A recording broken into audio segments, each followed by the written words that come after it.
Магадгүй бас зарим талаараа хүнд гэж хэлж болох сэдвээр ярилцахад бэлэн болсон байна.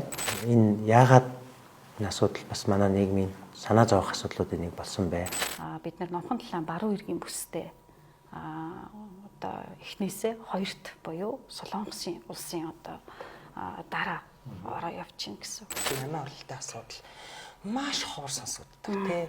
Үнэн худал мэдгэдэггүй тэгсэнгийн нэгснийг цуу яриагаар ингээл сонсогддог байлаа шүү дээ. Энийг ингээд судлаад одоо бид нар үзэх юм бол 15-аас 34 насны залуу хүмүүс илүү өнөөдөр нас барьдаг. Ерөөсөө л яг л одоо тийм эдл амьдралын төлөө явж явах насны эрчүүдийн дунд амиа оролт хамгийн өндөр байгаа л. Хүн нэг амьдрна гэж бас ярьдаг тийм ээ. Тэгэхээр энэ бол асар хүнсэнтэй. Энэ амьдраад буцна гэдэг бол энэ хугацаа тийм ээ. Тэгэхээр тэрнээс одоо татгалзах хэмжээнд хүрч штт тийм ээ. Хүүхэд өнөөдөр амиа хорлож үхье гэж бодож байна гэдэг чинь энэ асуудал ямар гэр бүлийн хүрээнд, сургуулийн хүрээнд тий.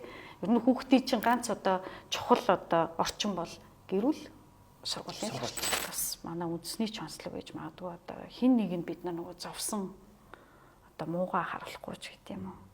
Тэрийг илүү дотроо илүү хадгалдаг ч гэдэг юм уу. Бусдад одоо яривал одоо энэ муу ч гэдэг юм уу. Нэг ийм бас онцлог байхыг үгүйсэхгүй. Бүх юм ингээл тэр үед одоо маш хүнд байгаа тэр сэтгэл хөдлөл бол төр зурих юм байгаа шүү дээ. Төр зурих тийм маш төр зүрийн маш хүчтэй л орж ирж байгаа мэдрэмж. Одоо өсвөр насны хүүхдүүд бид нар дээр ирээд зөвлөгөө авч байна. Тэгээ аав ээж хоёр ингээд хэрэлдээд зодтолтоход би тэрийг мэдэрмээргүй байна. Мэдэрмээргүй байгаа учраас би өөрийгөө өвтгдөг.